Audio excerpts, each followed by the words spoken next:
Hello दोस्तों, आप सबका स्वागत है एक बार फिर से एस्ट्रो गुरु चैनल पर। मैं आप सभी के लिए आज लेकर आया हूं एक और टैरो सेशन और आज बारी है 8वीं राशि यानी वृश्चिक राशि की। वृश्चिक राशि आपके लिए साल 2025 कैसा रहने वाला है, टैरो इस पर क्या कहते हैं, क्या गाइडेंस है, ये आज मैं कवर करूंगा। आज की इस रीडिंग के लिए दो पाइल्स को बनाया गया है जिनके सिंबॉलिक्स आपकी स्क्रीन के ऊपर अब एक साथ दिखाए जा रहे हैं। 8 of cups pile number 1, 8 of wands pile number 2। दोनों कार्ड्स आपके सामने आपकी स्क्रीन पर। जो आपको अच्छा लगे, पसंद आ जाए, उसे अपनी पाइल मानिए। अकॉर्डिंगली आज की रीडिंग को देखिए, यह आपके साथ रेजोनेट करेगी। दोनों पाइल के लिए टाइम स्टैम्प्स को डिस्क्रिप्शन और कमेंट सेक्शन दोनों जगह पोस्ट किया गया है ताकि आपको सुविधा हो जाए। अपनी पाइल की रीडिंग पर डायरेक्टली पहुंचने के लिए टाइम स्टैम्प के ऊपर क्लिक करिए, वीडियो आगे चला जाएगा और आप डायरेक्टली अपनी पाइल को रीडिंग पर पहुंच जाएंगे। जो लोग आज मुझसे पहली बार जुड़े हैं उनका मैं एस्ट्रो गुरु चैनल पर बहुत बहुत स्वागत करता हूं। आप सभी इस चैनल को सब्सक्राइब जरूर करिए, बेल आइकन को भी प्रेस करिए, क्योंकि जब आप बेल आइकन प्रेस करते हैं तो नए वीडियोस की नोटिफिकेशन आपके फ़ोन पर आनी शुरू हो जाती हैं। और मेरे रेगुलर व्यूवर्स और सब्सक्राइबर्स, आप सभी के सहयोग और प्यार के लिए बहुत बहुत आभार। आगे बढ़ने से पहले आपको बता दूं कि मैं एक प्रोफेशनल एस्ट्रोलॉजर, एक प्रोफेशनल टैरो रीडर भी हूं। तो आपकी स्क्रीन के ऊपर ये नंबर जो आ रहा है, इसके ऊपर आप संपर्क कर सकते हैं अगर आपको अपने लिए एक पर्सनल टैरो रीडिंग सेशन चाहिए या अपनी कुंडली आप मुझे दिखाना चाहते हैं। यह व्हाट्सएप नंबर है, तो इस पर कॉल नहीं करना है, इस पर मैसेज करिए। मैसेज के थ्रू सारी इंफॉर्मेशन मेरी टीम मेंबर आपको प्रोवाइड करेगी और आपकी हेल्प करेगी मेरे साथ आपके सेशन को बुक करने में। तो चलिए आज की रीडिंग को शुरू करते हैं और आपकी पाइल में मिलते हैं।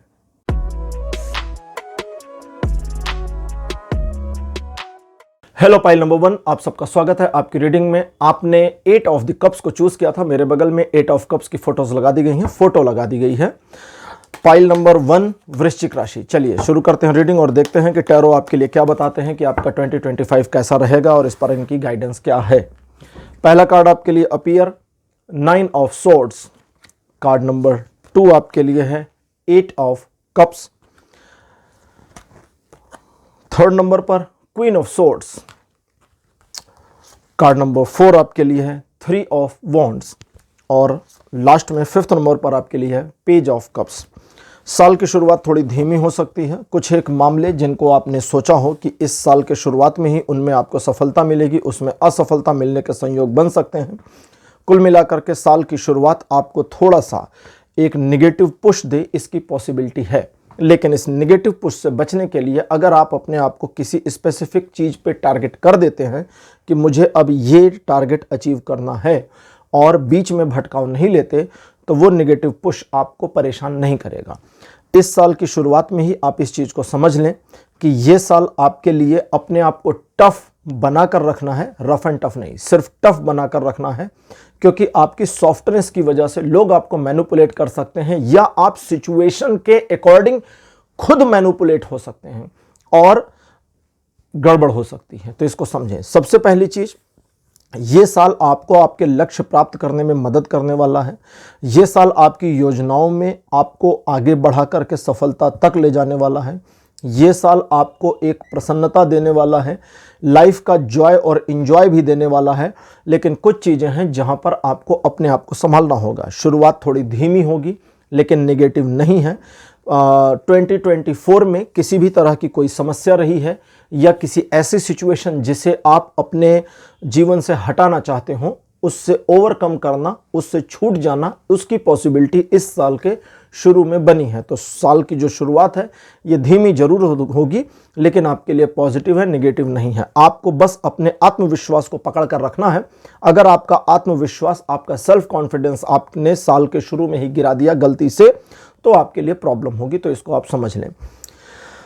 अगली चीज है कि इमोशनल मामलों में जहां पर बात फीलिंग्स की और इमोशंस की आ रही है, वहां पर दूसरे व्यक्ति के ऊपर जरा भरोसा करने में कंजूसी करनी है, कोताही करनी है। क्योंकि अगर आप उस पर भरोसा करते हैं कि भाई मेरे इमोशंस का ये ख्याल रखेंगे, मेरी फीलिंग्स का ये ख्याल रखेंगे, या इनको मेरी फीलिंग्स की बहुत ज़्यादा परवाह होगी, बिना ये समझे कि आपकी फीलिंग्स की उसको परवाह किस लेवल और कहां तक है। हमारे फैमिली को हमारी फीलिंग्स की अलग लेवल पर परवाह होती है, हमारे फ्रेंड्स को अलग लेवल पर परवाह होती है, जिससे हमें प्यार है उससे अलग लेवल पर परवाह होती है, और हमारे बच्चे जो होते हैं उनको हमारी फीलिंग्स की परवाह डिफरेंट लेवल पर होती है। ठीक है, आप एक शॉप पर जाते हैं सामान खरीदने, तो शॉपकीपर को आपकी फीलिंग की परवाह डिफरेंट टाइप की होती है। हर व्यक्ति का क्राइटेरिया अलग है। तो इसको अगर अंडरस्टूड किए बिना आप उन पर ट्रस्ट करते हैं तो फिर आपको नुकसान होगा, इसको याद रखिएगा। इस ईयर आपको, जैसा मैंने कहा, शुरुआत थोड़ी धीमी होगी, लेकिन उसके बाद एक पुश आपको मिल जाएगा। अपने टारगेट पर बने रहिए, अपने काम को समझिए, अंडरस्टूड करिए इस साल की मुझे क्या करना है। इस साल सबसे बड़ी आपकी जो समस्या होगी वो क्या होगी वो समझिए। सबसे पहली कि आप ये समझ रहे होंगे कि मुझे अपने आप को किस तरह से यूज करना है, मुझे क्या हासिल करना है, किस तरह हासिल करना है, क्या करना और क्या नहीं करना, ये सब आपकी समझ में आ जाएगा। एक तरह से कहें तो इस 2025 की पूरी चाबी आपके पास हो जाएगी। लेकिन वो चाबी आपके पास है कि आपके पास होने के बावजूद अगर आप उस की का इस्तेमाल ना करें तो फिर ताला नहीं खुलेगा। चाबी हाथ में है लेकिन जी हम ताले में लगाएंगे नहीं, फिर क्या ताला खुल थोड़ी जाएगा। तो ये प्रॉब्लम आपको सबसे ज्यादा फेस करनी पड़ेगी कि आपके पास सारे सॉल्यूशन होने के बावजूद, रास्ते होने के बावजूद, समझ होने के बावजूद ऐसा दिखता है कि आप उसको इस्तेमाल करने में लापरवाही कर सकते हैं, आलस कर सकते हैं, लेजीनेस हो सकती है, या आपको यह भी लग सकता है कुछ मामलों में कि अरे यार इसमें तो बहुत टाइम लगेगा, क्या इसमें इन्वॉल्व होना। तो ये सारी चीजें आपके डिस्ट्रैक्शंस हैं, इसे मैनेज करिए। एक और चीज आ रही है साथ में कि आपका डिस्ट्रैक्शन लेवल इस तरह का हो सकता है कि आप मामला ए बी कर लेना, ए पर काम कर रहे हैं और दिमाग बी में चला जाए कि नहीं मेरे को बी पर चलना है। अब आप बी पे चलेंगे, फिर अगर नहीं सी पर चलना है, फिर डी पे चलना, तो फिर भटकते रहेंगे, कहीं पहुंचेंगे नहीं। तो दैट मीन्स कि पहले तो अपने ऊपर आपको कंट्रोल करना है। अगर आप स्वयं को जीत ले जाते हैं, जो कि आपको करना ही पड़ेगा, थोड़ा सा अपने साथ टफ होते हैं, थोड़ा सा अपने साथ टफनेस दिखाते हैं, जिद अपने साथ दिखाते हैं, तो आप बिल्कुल मैनेज हो जाएंगे। और ये साल आपको क्या देगा अब वो समझिए। सबसे पहला, आप मुश्किल से मुश्किल परिस्थितियों में भी अपने लक्ष्य को प्राप्त कर लेने में कामयाब रहेंगे, अपने आप को इमोशनली मैनेज करने में कामयाब रहेंगे इस साल, और आप अपने उपलब्धियों में आपकी जो अचीवमेंट्स हैं उसमें कुछ नया चाहते हैं, कुछ ऐसा चाहते हैं जो आपको गर्व का अनुभव करावे, उसकी पॉसिबिलिटी बनेगी। साथ साथ अपने शत्रुओं, अपने विरोधियों, अपने दुश्मनों का अच्छी तरह से मैनेजमेंट आप कर पाएंगे। उनकी चाल, अगर आप लेजी नहीं रहते तो, अगर आप लेजी हो जाते हैं, आलसी हो जाते हैं, तब गड़बड़ हो जाएगी। आप अगर अपने ऊपर थोड़ा टफ हो जाते हैं, अपने दुश्मनों, अपने शत्रुओं का सामना कर पाएंगे, उनकी हर योजना को विफल करने में कामयाब हो जाएंगे। और कई मामले ऐसे आएंगे जहां पर आपका टफ रवैया, आपकी सेल्फ टफनेस आपके एनर्जी ऑरा को इस तरीके से वाइब्रेट कर देगी जिससे आपके शत्रु, आपके विरोधी आपके विरुद्ध षड्यंत्र भी नहीं बना पाएंगे, उन्हें आपसे घबराहट और डर लगेगी। अब इसके आगे क्या होगा, आप एक नई योजना पर काम कर सकते हैं।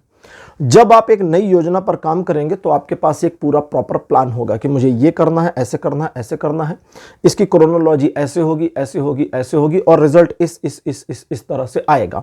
और ये चीजें बिल्कुल वैसी ही मूव होती चली जाएंगी। लेकिन इसमें जो समय आपके कैलकुलेशन के मुताबिक ज्यादा लग सकता है, वहां आप गलत नहीं रहेंगे, वो ज्यादा लग सकता है। मार्च से लेकर के अगस्त का महीना बीतने तक, यानी 1 मार्च से 31 अगस्त के बीच में आप अपने उस नए कार्य में या उस आइडिया पर काम कर सकते हैं। सक्सेस होने की पॉसिबिलिटी रेट 100% है। साथ ही साथ ये साल अगर आप अपने को थोड़ा टफनेस में ले आते हैं, थोड़ा टफ रवैया अपने लिए, दूसरे के लिए टफ नहीं, दूसरे के लिए तो स्माइल करिए, स्वीट दिखिए, स्वीट एंड सॉफ्ट। अपने बारे में थोड़ा टफ रहिए। जब दूसरे का मामला आए तो मुस्कुराते रहिए, हल्के फुल्के ढंग से पेश आइए। जब अपना मामला आए तो थोड़ा टफ हो जाइए। आपको कोई काम करना है, आपका मन नहीं हो रहा, अपने आप के साथ बात करिए और अपने आप से कहिए कि नहीं मुझे ये करके रहना है, बस बात खत्म, अगर मगर कुछ नहीं, और उस काम को करिए। लेजीनेस को बिल्कुल हरा दीजिए इस साल।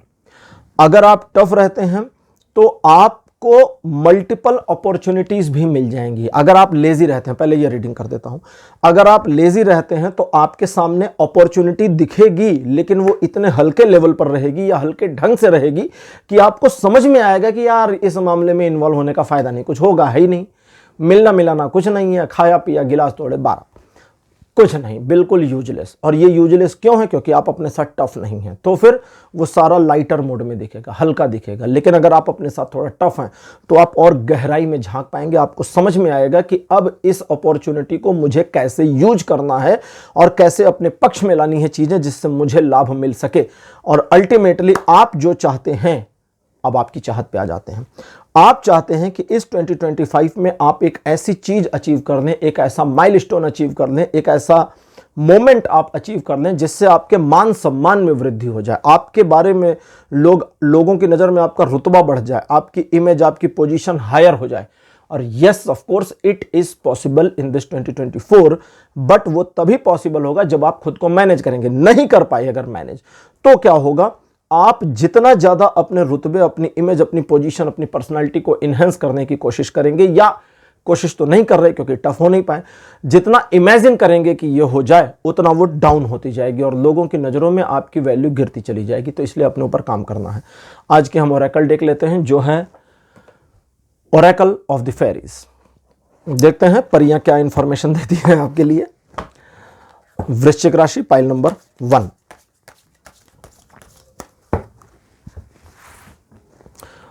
पहली फेरी आपके लिए जो है यह है फ्लोरिश।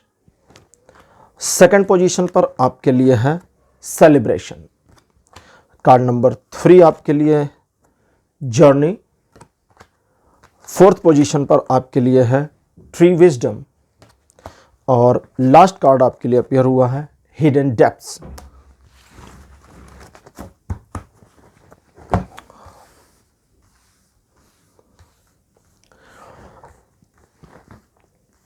फेरीज कहती हैं कि इस नए साल में आप अगर अपने आप को सिर्फ अपने लिए समझदारी पूर्वक इस्तेमाल करने में कामयाब हो गए तो आप इन डेप्थ चीजों को निकाल पाएंगे गहरे पानी से। कबीरदास जी का एक दोहा है ना, क्या कहते हैं उसमें, कि जिन खोजा तिन पाइयां गहरे पानी पैठ। शायद कबीरदास जी का नाम नहीं याद है मुझे ठीक से। दैट मीन्स कि जो खोजा वो मिल गया, लेकिन कहां मिला, जब गहरे पानी में मैं गया। दैट मीन्स कि गहरे पानी में जाएंगे तो आपको सीप मिलेगी, उसमें मोती होता है, वो ऊपर नहीं मिलेगा आपको, उसके लिए गहराई में जाना ही पड़ेगा। तो यहां पर ये यही कह रहे हैं। सबसे पहले समझें, आपको जैसा कहा ना, शुरुआत थोड़ी धीमी होगी, लेकिन उस धीमी शुरुआत के बावजूद आप अपने आप को किसी चीज के लिए टारगेट कर लें और उसे अचीव करने की कोशिश करें तो हो जाएगा। फ्लोरिश ये कहती है फेरी कि लाइफ में हमारे अप्स और डाउन्स आते रहते हैं, पॉजिटिव और नेगेटिव तो होती रहती है, लेकिन अगर आप अपने आप को थोड़ा क्या कहते हैं उसको, प्ले मोड में नहीं रखेंगे, दैट मीन्स कि एक गेम स्पिरिट में नहीं रखेंगे, तो आप सिचुएशन में विन नहीं कर पाएंगे। गेम स्पिरिट क्या है, गेम खेलने वाले को पता होता है या तो हारेंगे या तो जीतेंगे। ठीक, हार को भी स्वीकार करना होता है, जीत को भी। अगर हम अपनी हार को स्वीकार नहीं कर सकते तो हमें जीतने का अधिकार नहीं है, फिर तो बेकार हो गया, बेवकूफ़ी होगी। तो ये कहती है कि अपने आप को बस थोड़ा न्यूट्रल करना है, पॉजिटिव और निगेटिव के बीच में लाना है। और जब आप बीच में आते हैं तो कहते हैं कि फिर तो पॉजिटिविटी ही है जो आपकी ओर आएगी। अगर आप अपने आप को इस तरह मैनेज करते हैं तो पॉजिटिविटी ही आपकी ओर अग्रसर होगी। और संबंधों में, आपके प्रेम संबंधों में, आपके फैमिली फ्रेंड्स के साथ जो रिलेशनशिप है उसमें आप एक ऐसा पावरफुल मोमेंटम पाएंगे जिसमें आपके संबंध न सिर्फ और गहरे होंगे बल्कि इनहेंस भी हो रहे होंगे, जिससे आप एक दूसरे को अच्छे से समझ पाएंगे, एक दूसरे की केयर कर पाएंगे। लेकिन वहां पर भी आपको यह समझते रहना है कि मैं स्वयं में क्या हूं और मेरा लाइफ का टारगेट क्या है। मतलब प्रेम संबंधों में खो मत जाइए, किसी एक चीज के पीछे। कई बार हो जाता है, लोग प्यार में पड़ जाते हैं तो सब कुछ भूल जाते हैं, पढ़ना लिखना काम धंधा सब गड़बड़ हो जाता है ना। तो ये कहते हैं कि लेकिन स्वयं को भूल मत जाना, क्योंकि जब स्वयं को नहीं भूलोगे तो दोनों तरफ का बैलेंस बनाने में कामयाबी होगी। और एक बार जब दोनों तरफ का बैलेंस बना लिया तो उस बैलेंस के साथ खुद को मैनेज करने में आसानी होगी और अपने लेजीनेस को कंट्रोल करके आप अपने आप को उस दिशा में टारगेट करेंगे जहां पर आप अपनी समझ, अपनी बुद्धिमत्ता के दम पर सिचुएशन को न सिर्फ ऑब्जर्व कर पाएंगे बल्कि पास्ट में जो बीता है उससे सबक लेकर के फ्यूचर के लिए एक बढ़िया योजना बना पाएंगे और उस पर काम कर पाएंगे। और ये चीज आपको अपने जीवन में, अपने इस 2025 ईयर में एक ऐसी गहराई देगी जो आपको वो अचीव करने में मदद करेगा जो आपकी सिर्फ कल्पनाओं में हो सकता है। तो इस काम को करिए और सक्सेस हो जाइए। तो पाइल नंबर 1 ये थी आपकी आज की रीडिंग। आज की रीडिंग कैसी लगी, अपने एक्सपीरियंस, अपने अनुभव कमेंट सेक्शन में जरूर लिखिएगा। इस वीडियो को लाइक करिए, शेयर करिए और चैनल को सब्सक्राइब करना मत भूलिएगा। अगले वीडियो में आपसे फिर मिलूंगा। Bye bye.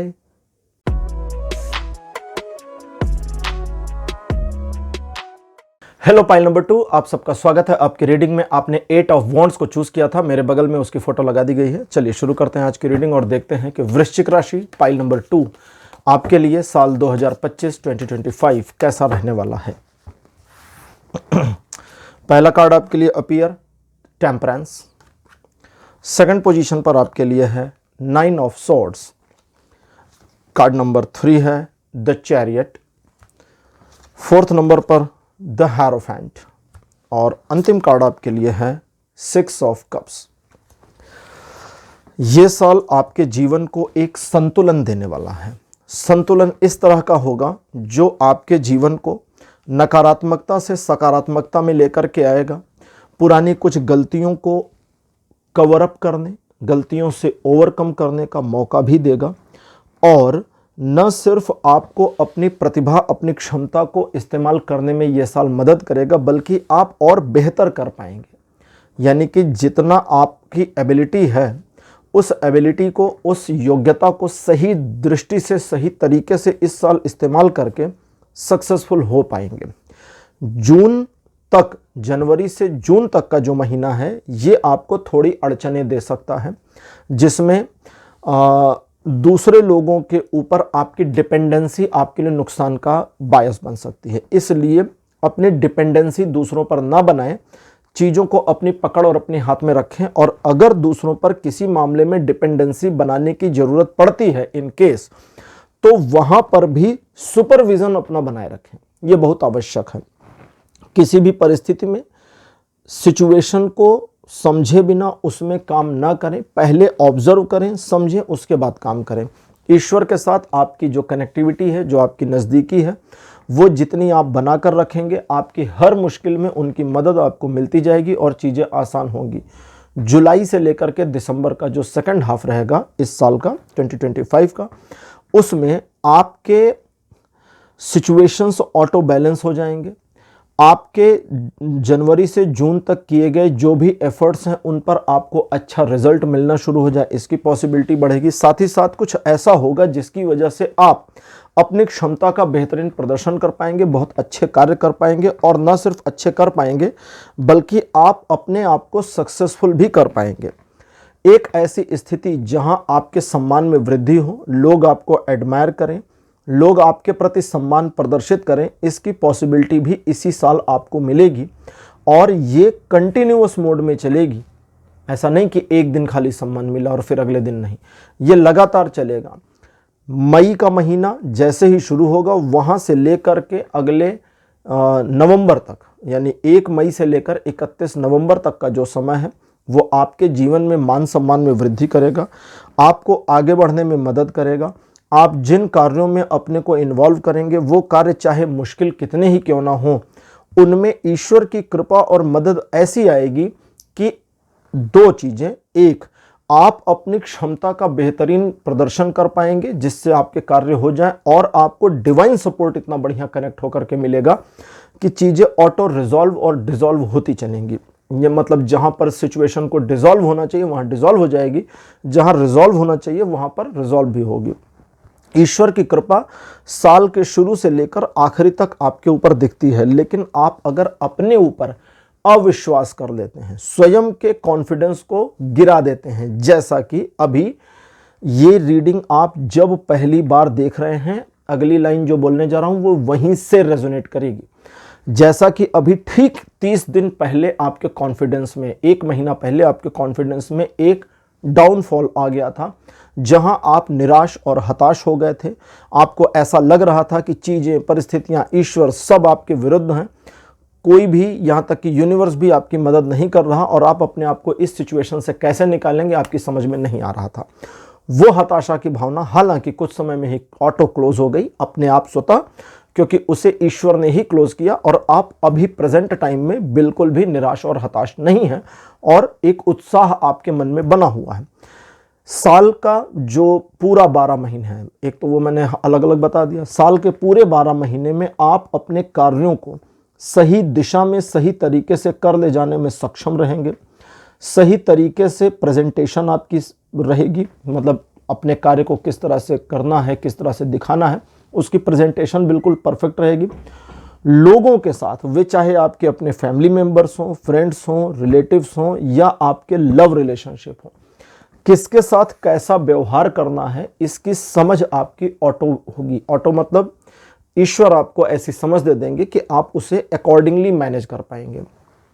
जिन मामलों में आपको इमोशनल होना चाहिए वो हैं जिनसे आपके दिल के तार जुड़े हैं, जैसे आपके जीवन साथी, ठीक, उनके साथ आपके जीवन में नई खुशियों के आने की पॉसिबिलिटी भी बनेगी। नई खुशियां किसी भी लेवल पर हो सकती हैं। हो सकता है आपके जीवन में बच्चे की कमी हो वो पूरी हो जाए, धन की कमी हो वो पूरी हो जाए, थोड़ा सा गेट टुगेदर यानी कि एक साथ रहने की थोड़ा सा कई बार हो जाता है कि भाई हम थोड़ा ज़्यादा समय एक साथ बिता पाएँ, वो कमी पूरी हो जाए, या कहीं घूमने जाने की उत्कंठा बड़े समय से बनी हुई थी, जा नहीं पा रहे, तो उसका भी मौका मिल जाएगा। ये साल बहुत फ्रूटफुल रहेगा, आपकी प्रॉब्लम से ओवरकम कराएगा। इस साल एक छोटी सी चीज़ का ध्यान रखना है, और ये ध्यान रखना है पूरे साल भर। मल्टीपल बार ये सिचुएशन आ सकती है जब आपको ये सोचना पड़ जाए कि भाई इस वाले मामले में मैं नैतिकता से चलूं या स्वार्थी हो जाऊं। देखिए, एक तो है कि आप अपने स्वार्थ को पकड़ कर चलिए। स्वार्थ का मतलब क्या होता है? स्वार्थ का मैं कई बार मीनिंग बता चुका हूं। स्वार्थ का मतलब कि मैं मेरा फायदा देख रहा हूं, मुझे किसी के नुकसान की ना अपेक्षा है, ना मैं करना चाहता हूं, ना मैं करना चाहता हूं, ना मैं नहीं करना चाहता। मतलब मुझे, मेरे लिए कोई दूसरा है नहीं, मैं मेरा ही काम कर रहा हूं। ठीक है, जैसे आप सपोज करिए ना, साइकिल चला रहे हैं, अब आप खुद कैसे चला रहे हैं इस पे ध्यान देंगे कि दूसरा कैसे चला रहा है इस पे ध्यान देंगे? अगर आप ये देखेंगे कि भाई दूसरा गलत ना चलावे ताकि दूसरा मेरी साइकिल में ना लड़ावे, तो आप जरूर कहीं लड़ा देंगे। अपनी अपनी साइकिल पर ध्यान दीजिए ना कि आप सही चलावें, दूसरा गलत सही भी चलाएगा तो आप बचा ले जाएंगे ज्यादातर। वो अलग बात है कि कभी कोई पागल आ जाए, वो ठीक है, कहीं से तो एग्जांपल लूंगा ना।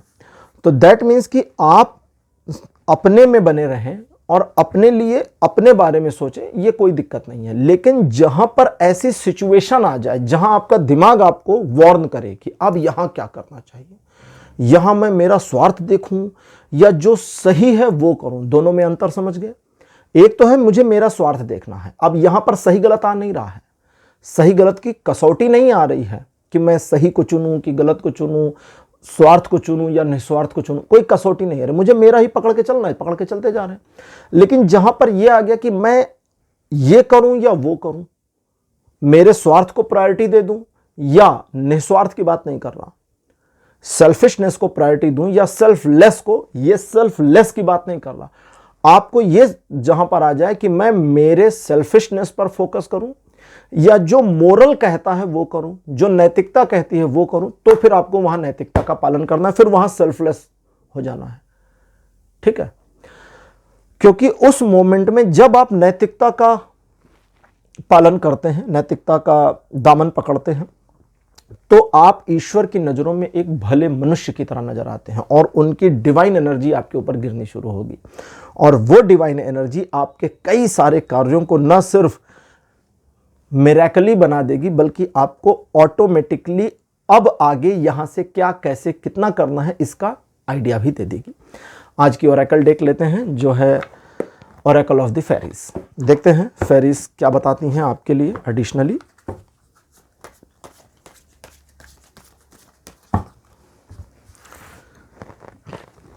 पहला कार्ड आपके लिए है फ्लोरिश।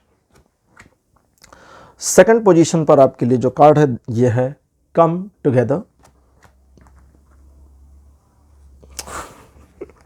यहां से उठा रहा था और यहां से उठ के आ गया, खैर जिसको आना है वही आता है। Hope, card number 3। चौथा कार्ड आपके लिए अपीयर हुआ है एबंडेंस, और अंतिम कार्ड आपके लिए है दिस वन इज लाइट।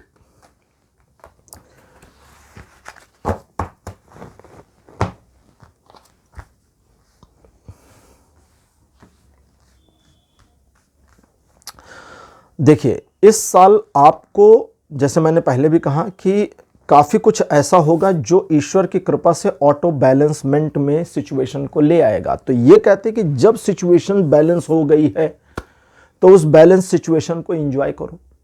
फिर उसमें कमी ढूंढना समझदारी नहीं है ना। जब सिचुएशन ऑटो बैलेंस हो गई, ईश्वर ने कर दिया, उसको कैसे मानेंगे आप कि भाई ये ईश्वर ने कर दिया, ठीक है, थैंक यू मेरे गॉड, थैंक यू मेरे भगवान, थैंक यू मेरे ईश्वर, और अब उस सिचुएशन को एंजॉय करिए। लेकिन एंजॉय करने में आपको नियमों का पालन करना है। नियम क्या है?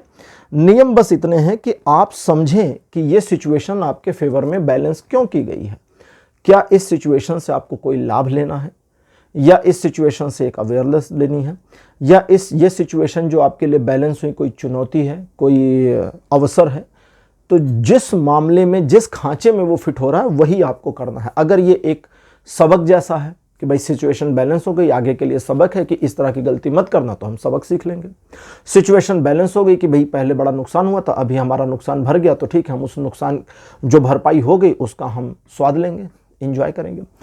सिचुएशन ऐसी थी कि हम दुखी थे, अभी न्यूट्रल हो गई, तो हम सुख का भी अनुभव लेंगे। ठीक है, तो इस तरह से आपको करना है। और ये करने के लिए अगर आपको जरूरत पड़ती है या आप सही समझते हैं तो अपने लाइफ पार्टनर के साथ में अपने समय को ज्यादा बितावें, यह अच्छा रहेगा। जिन मामलों में आप सिंगल हैं, अपनी फैमिली के साथ समय बितावें, यह अच्छा रहेगा। अगर आप अभी एक ऐसे पर्सन हैं जिसके माता या पिता सिंगल हैं, कई बार होता है ना माता पिता के जोड़े में एक नहीं है, तो आपको उन सिंगल, जो आपके सिंगल पेरेंट अभी बचे, अगर बाई चांस हैं कुछ लोगों के, तो उनको प्रसन्न रखने के लिए कार्य करना है, उनकी खुशी के लिए कुछ करना है। और उन लोगों के लिए जो अनमैरिड हैं और जिनके क्लोज रिलेशन में अभी उनके माता पिता के अलावा या उनके परिवार, भाई बहन, माता पिता भाई बहन सभी के अलावा और कोई क्लोज रिलेशन में नहीं है, अब इसमें भाभी और जीजा जी नहीं आ रहे, ठीक है तो आपको बस उनके साथ अपने रिलेशन को एकदम परफेक्ट स्ट्रीमलाइन बनाकर रखना है। उनको ज्यादा ज्ञानवान मत दीजिए, बढ़िया चल रहा है, एंजॉय करिए, खुश रहिए, उन्हें भी खुश रखिए, खुद भी खुश रखिए। कुछ बहुत ज्यादा नहीं करना, ऐसा नहीं कि आप जो कमा रहे हैं उनको दे दीजिए, ले भैया तुम ले लो, है ना, भाभी को नहीं दूंगा तुम ले लो, ये नहीं करना। बस भैया से शिकायत ना आवे, मम्मी पापा से शिकायत ना आवे, बहन कंप्लेन ना करे, इतना सा ध्यान रख लीजिए। जब आप ये कर देते हैं तो आप एक ऐसी सिचुएशन में आ जाते हैं जहां आपके लिए द्वार खुल जाएंगे। दैट मीन्स कि एक ऐसा मोमेंट जहां आप अपनी योग्यता को बहुत बेहतर तरीके से इस्तेमाल कर सकें, तो उसके लिए द्वार खुल जाएंगे उम्मीदों के, होप के। और सिर्फ द्वार ही नहीं खुलेंगे बल्कि ईश्वर चीजों को इस तरह से सेट करेंगे जो आपको आपके टारगेट्स में प्रचुर मात्रा में सफलता प्राप्त करने में मदद करेगा। ये चीज आपके अपने वर्तमान, अपने जीवन को और ज्यादा एंजॉय करने में और ज्यादा एनलाइट करने में मदद करेगी, और आप स्वयं के प्रति ज्यादा अवेयर हो जाएंगे, ज्यादा जागरूक हो जाएंगे कि अब आपको क्या करना चाहिए। और इस पूरे प्रक्रम में आपकी समझ में आ जाएगा कि अब सिचुएशन को किस तरह से ऑर्गेनाइज और रीऑर्गेनाइज करना है। रीऑर्गेनाइज मतलब जो पुराना कुछ आपका प्लान या कोई चीज डिस्टर्ब हुई थी, पुराना कुछ प्लान या कोई चीज जो डिस्टर्ब हुई थी, या किसी सिचुएशन को जो पास्ट में आपके जीवन में बीत गई है, उसे और मेंटेन करना है और बेहतर करना है, उस पर काम कर पाएंगे। इस पूरे प्रकरण में आपको जिस चीज का सबसे ज्यादा ध्यान रखना है वो है कि आपका आत्मविश्वास बना रहे, क्योंकि आपका आत्मविश्वास ही वो चाबी होगी जो इस साल आपके जीवन को खुशियों से भरेगी और आप अपने जीवन में और पूर्णता को प्राप्त करेंगे।